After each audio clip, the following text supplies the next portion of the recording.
afternoon, and welcome to the Nuts and Bolts of Networking with Business.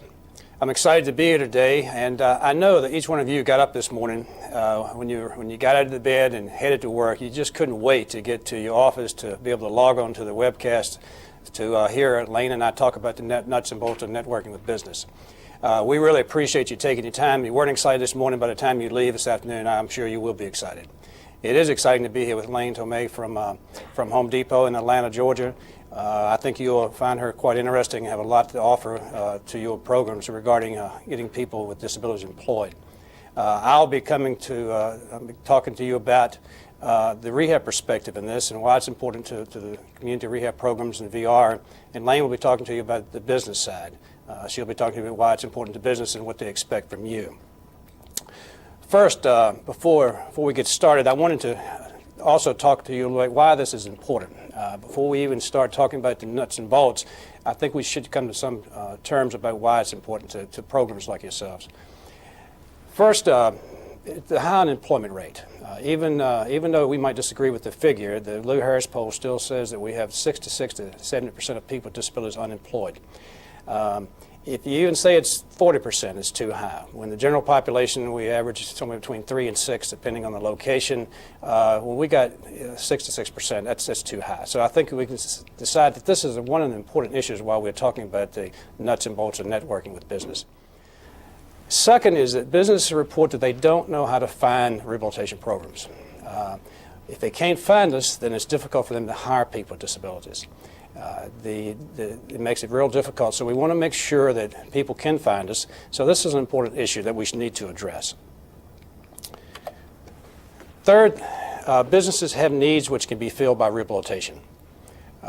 There's a lot of needs that businesses have, not only with hiring people with disabilities, but the technical assistance that you offer to business to help them educate themselves about disability awareness, about how to interact with people with disabilities, to making modifications on the job to help them retain workers. That is an important issue. So that's an important reason why we should be talking about this. And the last point I want to make about why this is important is there's still a lot of myths and fears regarding people with disabilities in the community, especially in business. Even though we've made great strides, people in general still have some concerns. It's reported to us through some of the research we've done is that some of the biggest fears and myths that are out there are things like cost of accommodations, cost of the insurance, cost of lost productivity. They're all issues that are a concern for businesses, and we have to dispel those myths and let them know that the cost is really not that big. There are still issues around coworkers, how my coworkers will be treated, and we need to let them know that most of the time there's not a big deal about that. The idea is if I hire someone, can I let them go? The whole fear of ADA, and we need to let them know that we'll be there to help them if they even need to help let people go. And last, it's just attitudinal. People just concerned about interacting and interviewing people with disabilities. And that's our job to help them, to educate them, to make sure we're providing disability awareness programs so they become better acquainted with people with disabilities. So I think we see that there are 4 big reasons that we need to be involved with this area. Now, I'd like you also to think with me a minute about the purpose of your program. Why do we do what we do? And the idea, who is your customer? We have a lot of stakeholders in the community, but we have 2 primary customers. And I'd like for you to agree with me that the purpose of the rehabilitation program is to serve your customers. And the first customer is the person with disability. And our goal is to assist people with disabilities to gain access to work opportunities. We spend a lot of time doing that. Often we don't think about that second customer, and that second customer is business. So the second customer, we need to assist them with the recruiting, hiring, and retaining workers with disabilities in employment.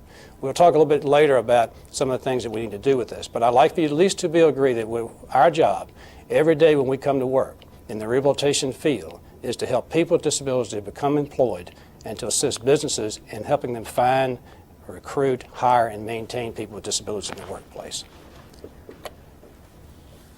There's a quote from a representative from Unum Providence that that was shared with us during a business summit we had in Atlanta, Georgia a couple of years ago, and I think it kind of lends itself to the points we just made. It says to really market VR services to employers, VR first has to determine what employers needs, focus on what VR can provide to the company, and meet the need. And we'll begin talking about the needs of businesses in it later. There's also another quote from Unum Providence that said, "We have many needs, not always just filling positions. Often we need assistance with job retention for workers who become disabled on the job." A minute ago I talked about the things we need to do with business, helping them not only hire workers, but to help them retain the workers on the job, and that's things that we can do from the VR perspective and job coaches and the community rehab programs. Now, some areas that I think you need to consider a part of your program and when we talk about networking with business. And first is identify business needs.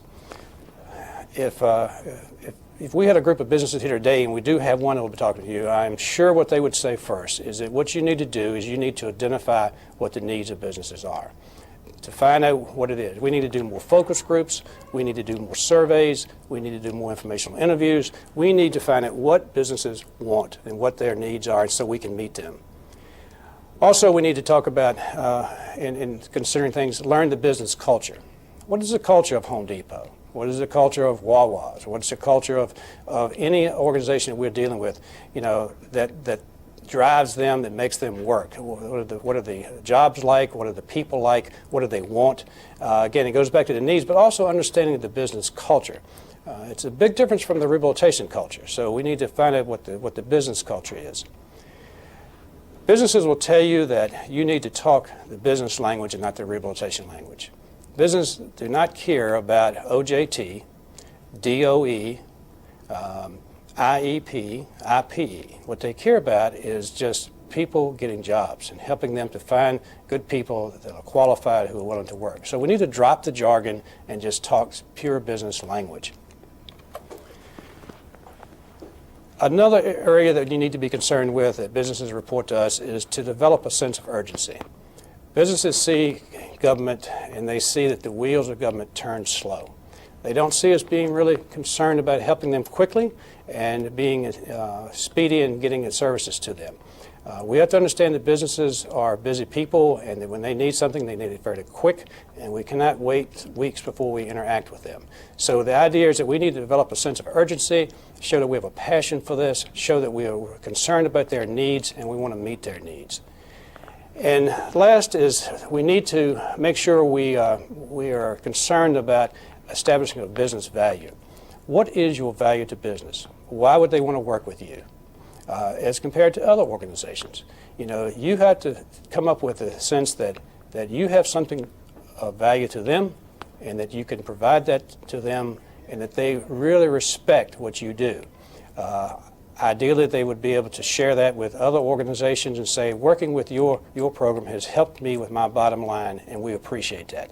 But you have to have some value. If you don't have value, businesses will not work with you. So when you start networking, you need to really look at the value of your program and how it's seen by business. I want to talk a little bit about changing our way.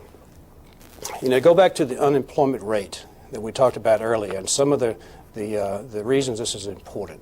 If we have a 66 to 70% unemployment rate, we're doing something wrong. Traditionally we had tried to get people placed one-to-one. We need to change that mentality, and even though we might have to do some prescription-type job matching with people, we need to build on bigger networks and try to have many, many different friends in our business community who are helping us with the employment arena. So we need to stop the social service mentality. We need to start thinking business. We need to focus on being business friendly. Again, we go back to being responsive to business, identifying their needs, and being quick to help them understand what they can do to hire more people with disabilities. We need to make sure our services are convenient to them and that we can easily access ourselves to them and make sure that we are available. Focus on business as a primary customer. I talked a minute ago about the idea that sometimes we have two. We don't see ourselves as having but one customer, but we have two. we have to get to the point where businesses are just as important to us as the clients that we serve or the consumers we serve. We have two equal customers. Sometimes we don't behave that way. We have set ourselves up where we can provide a lot of services to people with disabilities, whether it be training or job coaching services. We do transportation. We do a lot of things. And we have large files on consumers. One way to measure whether you really are seeing business as a primary customer is take the files that you have on clients and then take the files you have on business. And are they the same size? Do you have just as many files? And what do you have in them? Do you really see business as a primary customer? If you don't see them as a primary customer, we're not going to be able to get too far. So we have to change our ways, and we have to start thinking of business as one of the two primary customers that we're serving day to day. We need to identify strategies to meet the business needs. If you see business as your customer and you're finding out what the needs are and you're identifying what the culture is, the next thing you have to do is not only identify those, but you need to look at what strategies you can put in place to help meet those needs. It's very important that we do that. A lot of times we will ask businesses, what do you want, but we don't go back and look at our organizations and determine whether we have the capacity to fill those needs. Do we have the staff ready to help businesses to overcome some of the things they need and to give them the services they're asking for? So it's not only just building the needs, but we also have to meet the needs, and we have to have strategies to do that. We also just need to build your networks and relationships. The more relationships you have, it's going to mean that you're going to have more people with disabilities employed. You need to look at the networks, look at your relationships, are they positive, and build as many as you can. When we're talking about one-to-one, it's not good enough to have one businesses and continue to go back with them to try to get people placed. We need to have lots of businesses and lots of business friends in the community so we can call on them, and they need to be calling on us. The more relationships we have, the more opportunity that businesses will be calling you requesting to hire people with disabilities. Now, several years ago, we did have the summit in Atlanta, Georgia, that we brought together about 35 businesses. We brought together VR personnel from the Southeast region, a lot of the rehab agencies, and we were asking them what is involved with a public-private partnership and what are some of the things that businesses want. You heard a minute ago that we talked about some of the things you need to be concerned about as far as is the idea of learning the business need, learning the culture. But these are the things that businesses have said that we need to be concerned about from you. The first is very important, and we hear it all the time, is the single point of contact. Now, I know if you live in the community and you have 50 or 60 different programs out there, you all have your objectives you need to meet, and you have your different mission statements and things like that. However, we need to do a good job of trying to find out the single point of contact. There are several programs around the country. Ones I'm familiar with in Richmond, Virginia. There are others in other states, what they call having network meetings. It's where once a month all the different service providers, and whether it be a Goodwill Industries, all the VR programs, the veteran programs, they all come together. Schools, community service providers, they come together to hear from business what the needs are, and also to try to make sure that when businesses want to recruit, they're sending their jobs through one contact, which is disseminated through the whole network of community rehab programs.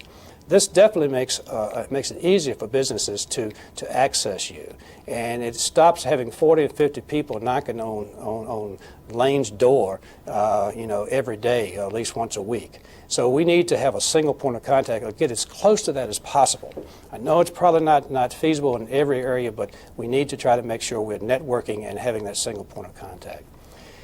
Next, businesses said we need to have a simplified process. Now, simplified process of helping them with their tax credits. You hear the idea is that it's a lot of paperwork involved with hiring people, and they see it maybe as being cumbersome. What do we have to do? Your job is to really make it easy for business. For example, if companies are interested in tax credits, you should have the tax credit forms readily available to help them fill it out. Don't ask them to fill it out. You do it yourself. We need to break down the understanding that this is a complicated process, whether it's helping with on-the-job training, whether it's working with job coaches, whether it's helping with tax credits. We need to make this as simple as possible and make it easy for business to access. Another big issue that they discussed, and one of the things that they really wanted from you all, meaning what they wanted from the community rehab provider, was service after the placement, retention. We often do a good job of getting the placement or get the job, but then do we really want to, are we there to maintain and help that business to retain that worker? I've heard of businesses say, you know, when they got a good job coach, it's been invaluable to them to be able to help with those support needs, to interact with the family, to make things working smoothly. It doesn't require the business then to take their time to iron out some of those problems. They can count on the VR counselor, the job coach, or the community program to really work with them. And what do we need to do to help with the retention? We've seen in study after study that we do a good job of placement, but how many people are really retaining their jobs? And the more communication we can develop between the job coach and the VR counselor with the business is going to help that. So we need to make sure we're providing the services to help retain people. Businesses also want to be able to hear what they're doing right. I know Tom Donahue, the president and CEO of the U.S. Chamber of Commerce, have said on a number of occasions, the way we're going to get more people hired with disabilities, the way we're going to reduce the unemployment rate is to tell more success stories. Having business talk to business about their successes, but also having the rehabilitation programs identify what successes you are having and publicize those. We need to get those in writing. We need to have examples that we can share in the newspaper, have articles written in magazines. We need to promote the successful best practices.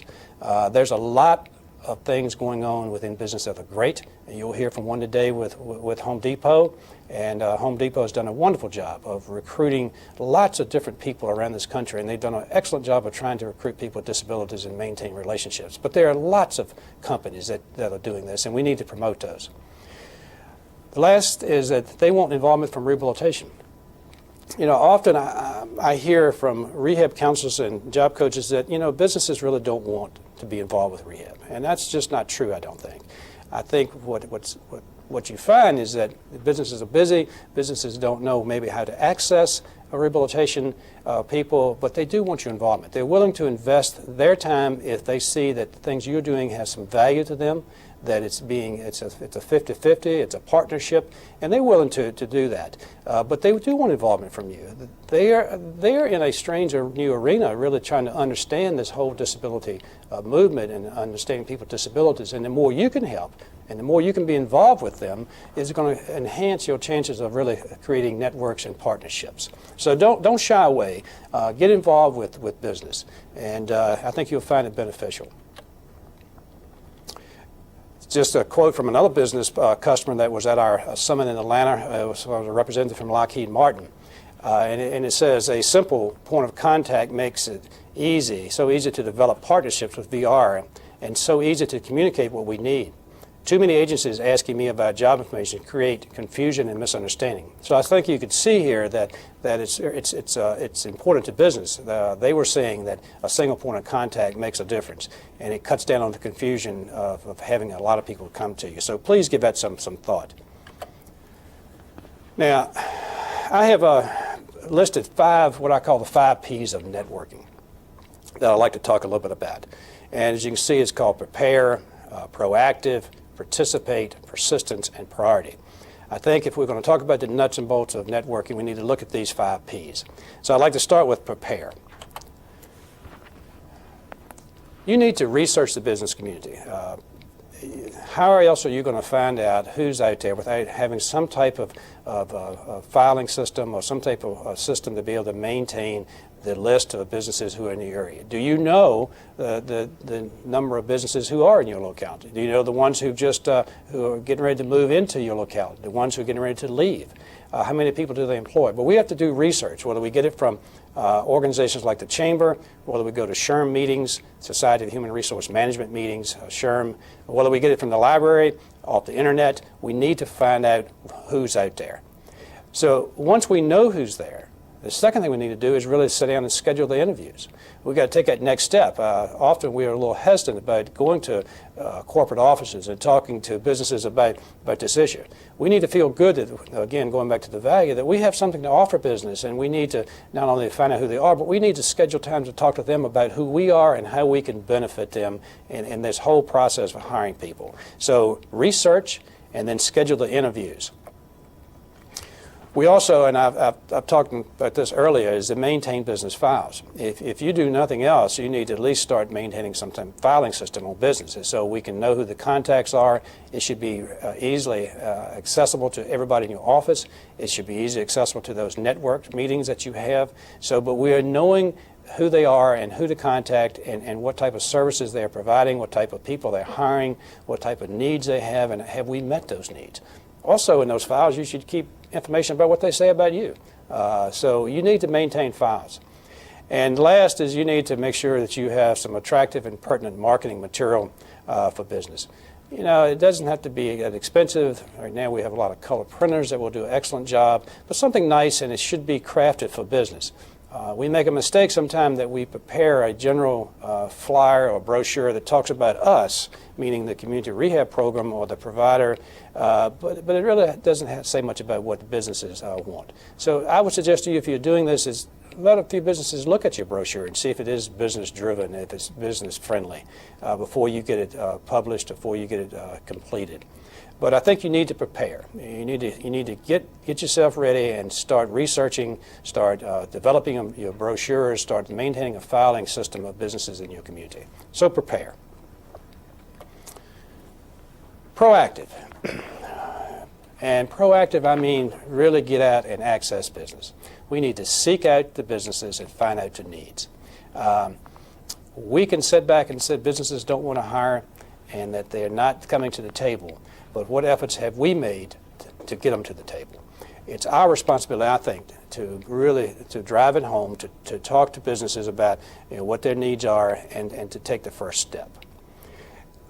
Educate the businesses of your value. We need to make sure we are providing those education opportunities for business. So be proactive in getting information. I know on our website at VCU we have an online disability awareness seminar. We try to use that to educate businesses. If you have a website for your business, make sure you're putting things that businesses might want to come to and look at. Going back to that businesses can't find you. Once they do find you, what does it look like? So making sure you are having information that's readily available to business so they can find out what you have to offer and what your value is to them, to make sure they want to work with you.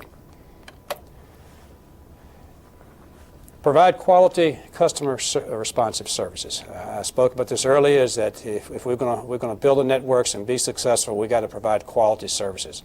We got to be customer responsive.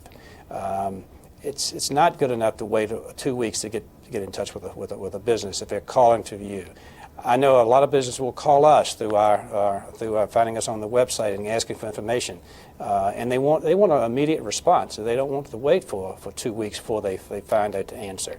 You need to be sure that you can provide that, and if you can't figure out why and how can you better do that. So again, being proactive by doing quick responsive services is going to help you. And seek feedback from business. Ask them, how am I doing? If you got job coaches interacting with businesses and they're on the site, don't wait for something to come up as a trouble spot. Be proactive and find out and solicit information about what your services are going on in the business and how your staff is working with the business and what do they think of you and your program.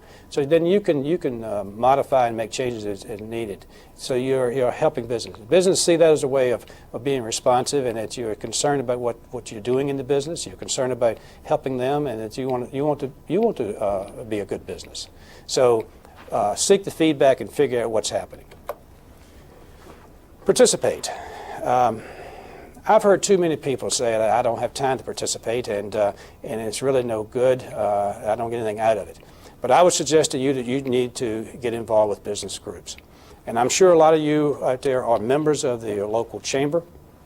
Hopefully you're members of your local Society of Human Resource Management. If not, you'll think about joining. These folks, both chambers and SHRMs, have monthly meetings that you can attend. However, if you should think about joining the committees and offer to serve. I tell people, if you're paying your money to join organizations like the Chamber and SHRM, if you're just going to, say, a hospitality meeting or a meet and greet and you're handing out business cards, it's not good enough. You need to get involved and let that organization know you're concerned about other things and being involved with that group. So you're learning from them, they're learning from you. Join their Ambassadors Club for the Chamber so you have the opportunity to go out and visit new businesses who are joining the Chamber. Get involved with the SHRM Program Committee so you have an opportunity to suggest different program sessions and topics so you can get disability introduced to some of the monthly meetings. So take part and let them know you're interested in this, not just to go and have a drink or eat their snacks and just hand out the card, but really get involved and get involved with the organization. You need to offer to speak at events. There are a number of events in the community that you can talk to and get your message out. And you should offer to host meetings. Invite businesses over for activity to have people with disabilities there. You know, in England they do a great job of just trying to get people with disabilities and businesses together in a social activity. So it's not a thing of hiring people, it's just getting people more comfortable being around people with disabilities. So host meetings, whether it have to be at night, on the weekends, or luncheon or breakfast, and invite businesses there just to let them know you appreciate what they do and thank them for their activities, and also to have an informal type of information session so you can share things about what's going on in your office. Persistence. We need to be patient. Don't expect success overnight. We do. We think we want a quick fix. But be persistent and be patient and find alternative ways to educate business. If you're hitting a roadblock and you got some of those roadblocks, find another way. Is it having another business talk to that business? Is it coming up with a webcast, or is it coming up with some other type of communication that you can talk to business? So find ways. Don't give up. Don't give up too easy. Often we'll say that, well, this person didn't call me back, or they don't want to hire, and we just stop. That's not true. If we're going to network, we need to go further. Understand that businesses are busy people. They're busy just like you and I, and if they don't call you back right away, it doesn't mean they don't want to work with you. And the last thing is ask for business participation. We can talk all day and talk about what we do and who we are, but if we don't ask the representative from business, say, we want a relationship, we want to network with you, we want to be able to partner with you, we need to ask for the business. So be persistent and don't give up. It's important. We do that too quickly sometimes. Priority. The last is priority. I want to go back and talk about see the employer as the customer. That is definitely a priority. If we cannot agree that there are two primary customers, the consumer with a disability and the businesses, we have a problem. So the priority is really setting up this two-customer idea that we are serving both of them equally. Make sure you always look to help the business with their bottom line. And there's more than one bottom line. You know, we need to help them with maintaining a good profit, help them with good quality staff, help them with training. So help them with their bottom line and not trying to hinder things. Commitment to spend time necessary to build a partnership. You know, I ask people, why don't you go to meetings like the SHRM? Why don't you get more involved with businesses? And they will say, I don't have time. I have to serve the consumer. I have meetings to go to with the consumer. I'm saying that you need to, if we see it as two customers, we need to also take the priority and dedicate the time that we need to do that. I don't say you need to make a 50-50 split, but some weeks you might have to do more than 50% and sometimes it's less. But you've got to spend time interacting with businesses if you want to build your networks. You can't expect it to happen and give it no time. Keep a resource room, which has lots of business material. It's going to help you with your staff. So you need to be business friendly and make sure your office looks like a business area. Keep business magazines available, and that's going to benefit you. So again, I want to go back to the priority and devote the time to this if you want to be successful. Networking is everybody's responsibility. It's not just one person. It's everybody. So you need to make sure that everybody in your organization is working to network with businesses, to partner with businesses, and so don't let it be just one person, not just a job coach. It's not just it's a manager's job, it's everybody's job. It's just some tips for networking. Need to prepare a speech and practice. We often are afraid to go out and talk to businesses, but I would suggest to you, if you write it down and practice it over and over, you'll get more comfortable with it. Use your existing contacts. Use your friends, your neighbors, other work contacts to make the connections. That always helps. Target specific groups. Select one or two groups to devote your time and energy. Maybe it's the retail merchants. Maybe it's the manufacturing association in your area. Maybe it is the SHRM group. But target those out. If it's several businesses, target out several large businesses and maybe some small businesses to spend your time. But set a plan and target certain groups so you save your time and energy so you're meeting your needs there. Build relationships, and again it goes back to the value. You have to develop the trust with businesses. Going back to also saying it takes some time and we give up too easy. Businesses have to learn to trust you, that you provide good quality services and there's somebody they want to deal with. So develop the trust. Share information, don't hide your contacts, and share job possibilities. I think those network meetings are a great opportunity to do that. Often we find people who want to have a relationship with a business and maintain that and not share that. If we're going to get more people hired, we have to share information about what's out there, what jobs are available. And even though we don't have anybody on our caseload or in our office, there's got to be someone in the community who's qualified to do that job, and we need to share those leads. Follow through and thank you messages. Again, if we're going to be successful and have a good quality program, we've got to thank business for what they do. Make sure you're sending a note. And always continue networking. It's an ongoing process. Don't give up. Always network. One other quote from a business partner, a CVS Pharmacy, it goes like this. Look to help our bottom line. Can you focus on our sales and our expenses? Will you help us increase the former and decrease the latter? I think it speaks for itself. If we're out there trying to help businesses with their bottom line and help them decrease some of the costs, we're going to be successful. And lastly, it doesn't matter how well we think we're doing, but it really matters as to how well our business customers think we're doing. That's important to us. I want to thank you for your time, and I think you will find that if you do some of these tips, I think you'll find that you'll have some nice relationships with businesses in your community, and you'll be able to network and build your networks and be more successful. Thank you very much.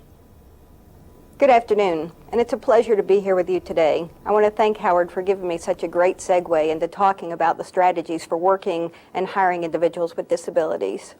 I'd like to say that, first of all, that Home Depot's culture has always supported the employment of individuals with disabilities, but it's been our experience with those individuals that has driven our continued commitment.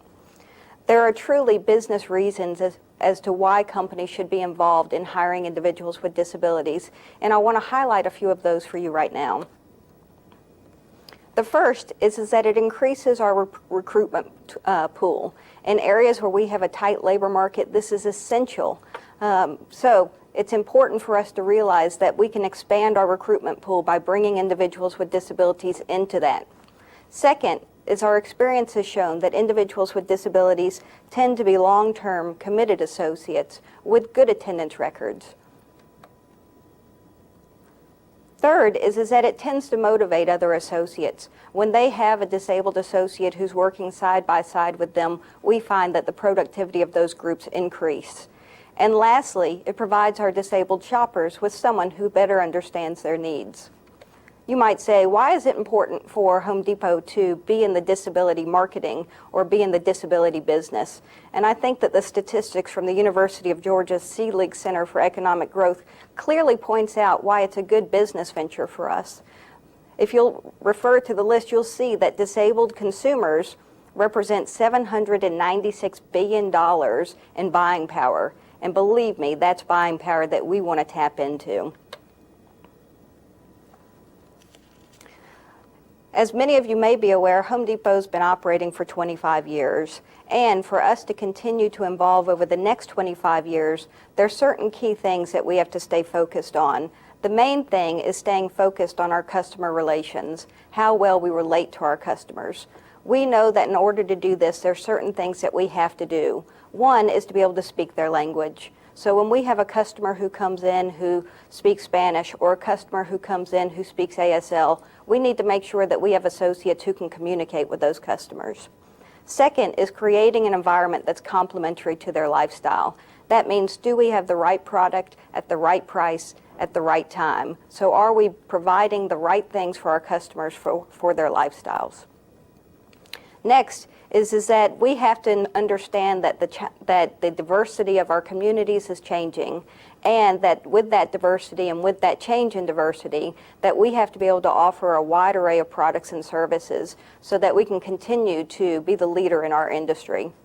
And last but most important, the core to our business has always been providing outstanding customer service, and we know that the key to providing outstanding customer service is our people. In order for us to continue to evolve over the next 25 years, the focus has to be on attracting and retaining good quality associates. We have to be a talent magnet for those associates. We have to be able to engage associates so that we can retain their employment on the job. We have to be able to champion the values of each individual's contribution and understand what each individual brings to the table and capitalize on that. And last is that we have to be able to create a sense of belonging so that those associates who are on the job want to stay with Home Depot. We understand that problems can happen, and in order to retain that good associate base, we have to be able to address those problems quickly and efficiently in order to keep from detracting from an inclusive environment. And last is that we have to be able to encourage that positive, open dialogue about differences in opinion and perspective. We know that we want our associates to feel that the Home Depot is the only place that they want to work. In order for us to maintain being an employer of choice, we have to create a workforce that is committed and dependable so that we can continue to serve our customers. We know that the key to attracting and retaining the best associates is in building strong community partnerships. And those community partnerships begin with you. In order for us to have strong relationships with our partners, we have to be able to build those ties with organizations like vocational rehabilitation centers and other agencies who serve the disabled so that we can have big, strong business ties that lead back to helping us meet our business goals. Howard spoke clearly that this is a business, and when you walk into the doors of a Home Depot, you are selling a service, and that service is reliable, dependable, skilled associates. And the first thing that you have to do in order to run a business is to understand what your customer is looking for. And in this respect, we are your customer. So what exactly are we looking for? What are our job openings? What are the skill sets that we're looking for? Are we even interested in looking and working with individuals with disabilities? These are all key to starting off on a successful relationship.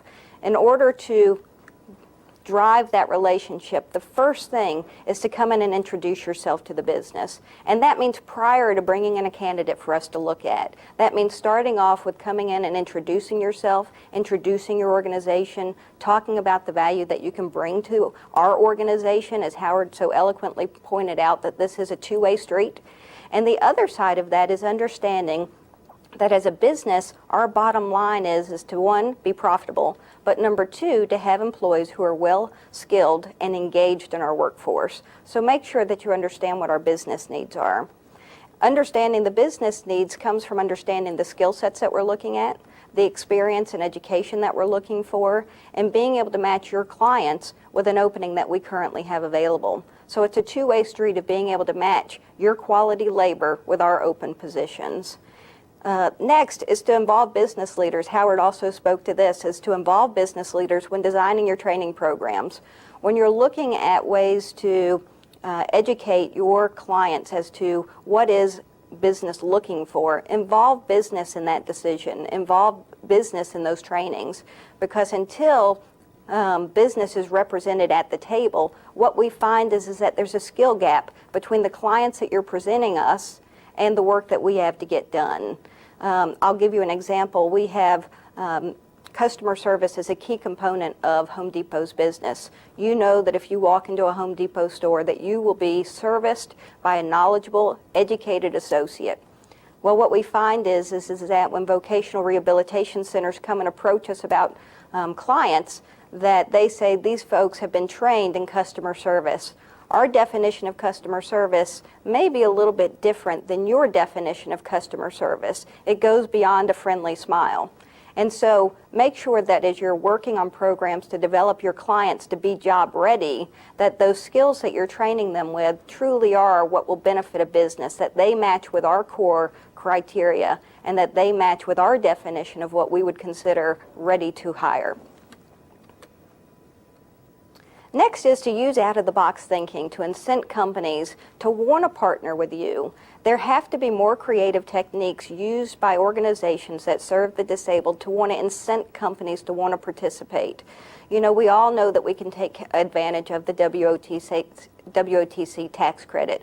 We all know that a job coach is part of, helping somebody acclimate to the job. But are there other things that you can do to incent a company to take a risk, to say, you know what, we will go ahead and partner with you because there's a business advantage and there's an incentive for us to do this.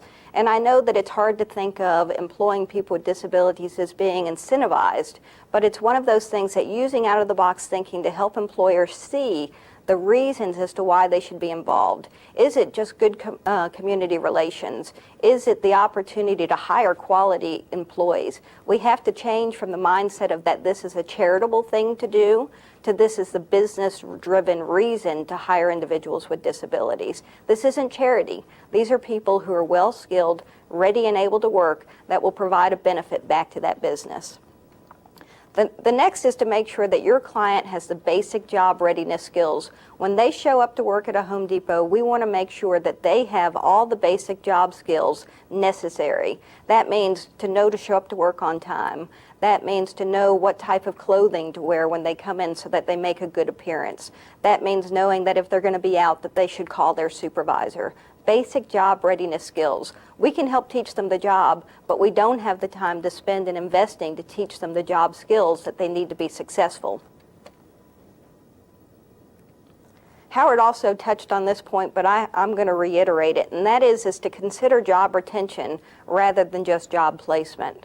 And I always say, live to fight another day. And what do I mean by that? Well, a lot of times we're so interested in having people placed that we're not paying attention as to whether that person is a right fit for the job. And believe me, you're building a relationship with that business, and if this venture fails, it's a reflection on you. So we want to make sure that anybody that's placed in one of our stores or in one of our facilities, that it's a good match for the job. And when that match isn't working, that we quickly and effectively respond. And if that means removing that person from that particular job, we have to make those decisions together so that, one, we don't damage that relationship, and number two, that the individual doesn't become so frustrated that they have a hard time seeking employment elsewhere. The last is to ensure that the business understands the role of the job coach. This is one of those things that's a key driver between the success of the candidate on the job and how Home Depot relates to that candidate. And what we have found is that many of our managers have no idea of what their role is in dealing with the job coach, and that there's very little education that's done from the job coach to the business on what their role is on working together. And if this is truly the key driver that helps that relationship be successful, then we should be placing more focus on making sure that our managers understand that. And I can't speak enough to this, but as much as it's a philosophy of Home Depot that we never lose a sale, we also have to remember that there's service after the sale. And what I mean by that is that make sure that you're checking back in regularly with our business. Make sure if we have somebody placed there that even when they're successful and they're performing adequately or they're performing well, that you're checking in with them and that you're coming back into the business and that you're reintroducing yourself. Our management team changes often, and what we find is that we could have an employee that's worked for us for several years that may start developing problems on the job, and we have no idea that there's ever a job coach that's been involved with them. So make sure that you're staying up to date with your clients, make sure that you're checking in with business routinely, and making sure that you're driving that relationship, that it's more about what we're doing from this point forward than just the job placement. Remember, job retention, not just job placement. I want to spend a couple of minutes talking about some successful case studies, but I think even more important is getting back to that role of the job coach just for a second, and that is that we've placed a handout on the website so that you can access some information that we've put together on working with a job coach. I was really disappointed to find that there was very little literature on what the employer's role is with working with the job coach. And as a result, we had problems with our managers not understanding what their role should be. The job coach is not a replacement for management. So it's not a replacement for having supervisors who are engaged with that associate and who are actively working with that associate. And what we've found from our experiences is that when the job coach is present, our management team disappears. And what we need to do is to let them know that this is a partnership and that their partnership is essential into making or having that associate be successful on the job. So making sure that they understand their roles. And for your convenience, you're welcome to reproduce the document that we placed on the website, but it's what we give our managers so that they understand what their role is. Now, I'd like to highlight a couple of successful case studies that we've had. We've had partnerships with several organizations around the country, and I'd like to say that our relationship with those organizations has improved tenfold through the years. I want to commend the rehab centers and Voc Rehab for the effort that you've made in really establishing business connections and improving the relationships with business. But I do want to say that I think we have a long way to go. In 1998, Home Depot partnered with an organization called Ken's Kids, which is a private nonprofit corporation that provides vocational rehabilitation training to young adults who are mildly mentally challenged. Over the past 7 years, we've placed 102 associates through Pennsylvania, New Jersey, New York, and Delaware. And of the 102 associates who are placed, remarkably, 84 of them are still employed today. There are a lot of reasons why I think that this program has been so successful. This is definitely a program that has been geared around retention rather than just job placement. And I want to highlight a couple of the things that I feel have made this program so successful. The first is that prior to placement, those agencies, the Ken's Kids agency and the job coach, are in our stores spending time with managers before we ever meet one of their clients. They come in and they meet with our management team. They talk to them about strategies for working with individuals with disabilities. They prepare them for having somebody with a disability in their store so that they remove that fear and possibly those negative perceptions ahead of time, so that as we have the candidate there, our associate is in the store, that we know how to effectively deal with that associate. That time with our managers is key to the success of this program. The other thing that has been really helpful is that all of their job coaches attend our orientation class, and they do this independent of their client. So each of their job coaches are required to attend our orientation sessions. This way they have a good flavor for the company culture, they understand our history, they understand where we're going for the future, and so that they have a better understanding of what our business needs are before their client is ever placed on the sales floor in our stores. The other thing that helps make their program so successful is just the commitment that they've made to our associate, their client, while they're on the job. There's a commitment that there's a 3-month training class or training where there's frequent follow-up. The job coaches are on site every day for 3 months, regardless of the needs of that client. In some cases, this could be a little bit difficult for the client to be able to engage with us, but what we have found is that the retention rate of those associates, once the job coach leaves, has been better. So they continue to frequently follow up once the placement has been made. The other thing that I like about their program is that if an employee is having troubles on the job, that we have a 3 attempts rule, that we will attempt to retrain, come up with strategies to address the performance concerns or the issues that we're having with the associate. And if we're unsuccessful after 3 attempts, that associate is removed. We understand that the value of maintaining that relationship is key to the continued relationship with Ken's Kids.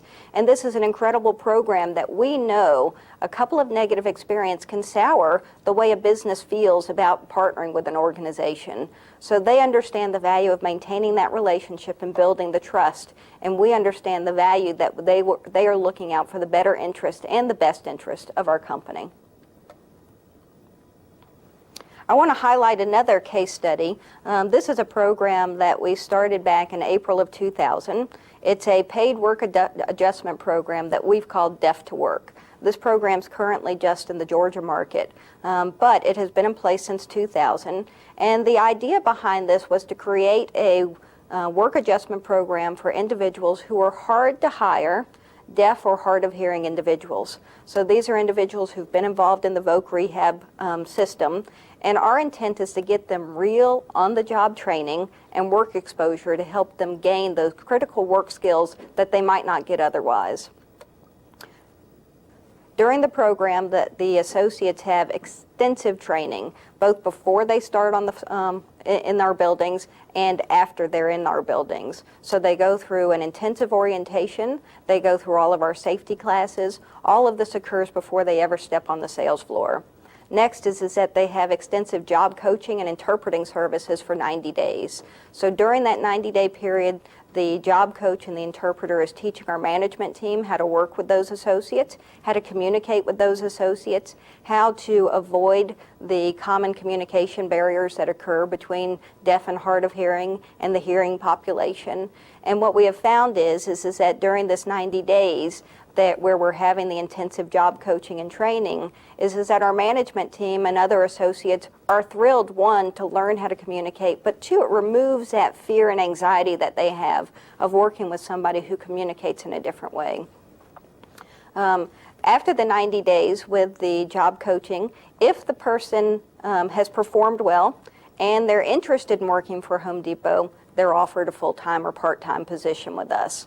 And so it's up to the individual as to whether they want to continue to work for Home Depot, and if they've performed well, gives them that opportunity to be hired.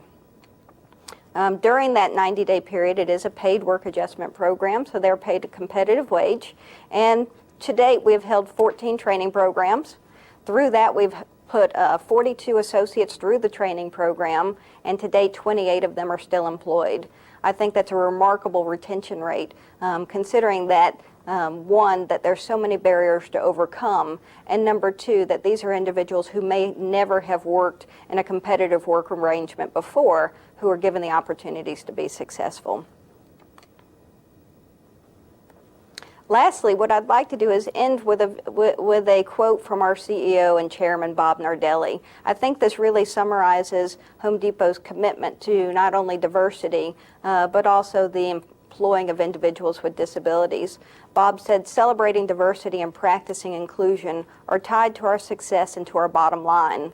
They are as fundamental to our operations as staying in stock, selling innovative and distinctive merchandise, or providing product know-how and excellent customer service. I don't think that there's a better key to our success than knowing that people drive our business, and that in order for us to be prepared for business in the future, that our associates hold that key to our success." I want to thank you for your time today, and we look forward to taking your questions through the chat room.